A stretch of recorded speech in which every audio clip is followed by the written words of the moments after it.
Assalamualaikum warahmatullahi wabarakatuh. Dan salam sejahtera untuk kita semua. Gaya hidup yang aktif akan membuat tingkat kebugaran fisik kita semakin bagus. Berolahraga, termasuk bersepeda, berkontribusi positif pada tubuh yang kuat dan sehat. Ketika kita mulai mengayuh sepeda, kita akan merasakan peningkatan detak jantung kita. Detak jantung yang terlalu cepat akan membahayakan diri kita. Secara umum, ada 3 tingkatan detak jantung: zona hijau, kuning, dan merah. Sepanjang kita bisa bersepeda di zona kuning, bisa dikatakan aman untuk jantung kita. Tetapi tingkat detak jantung yang tepat tergantung pada usia kita, intensitas olahraga, dan kesehatan secara keseluruhan. Berikut ini cara aman untuk bersepeda agar detak jantung tidak terlalu tinggi bagi pesepeda yang bertujuan untuk mencari kebugaran dalam bersepeda.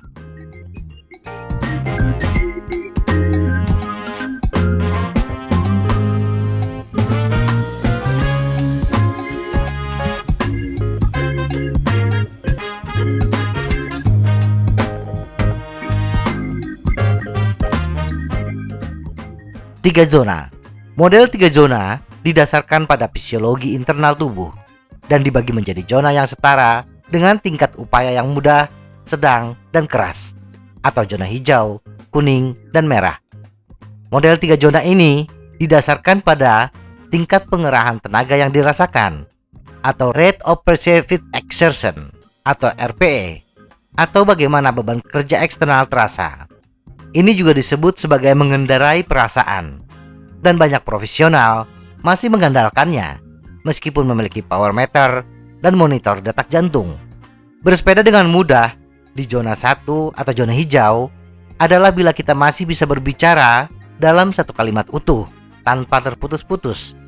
Kemudian, bila kita hanya bisa mengucapkan kalimat dengan kata yang terputus-putus, itu artinya kita memasuki zona 2 atau zona kuning.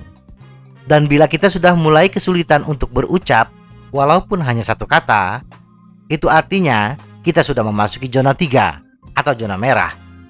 Bersepeda aerobik adalah bersepeda di zona 1 hingga pertengahan zona 2. Sedangkan bersepeda anaerobik bila kita bersepeda antara zona 2 dan 3. Bila kita menggunakan monitor detak jantung dan bersepeda hanya untuk tujuan kesehatan, targetkan detak jantung kita antara 50-70% dari detak jantung maksimal.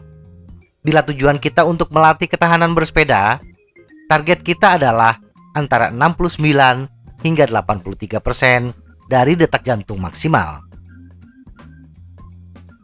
Cara bersepeda agar tidak memasuki zona merah. 1. Detak jantung normal. Pastikan sebelum memulai bersepeda, detak jantung normal kita berkisar antara 60 hingga 100 bpm. Semakin kecil, semakin bagus. 2. Pemanasan. Dan yang kedua yang harus dilakukan sebelum bersepeda adalah pemanasan. Pemanasan akan menaikkan tekanan darah kita, sehingga suplai oksigen ketika kita bersepeda terpenuhi dengan baik, tanpa jantung harus meningkatkan kecepatan detaknya. 3. Kecepatan.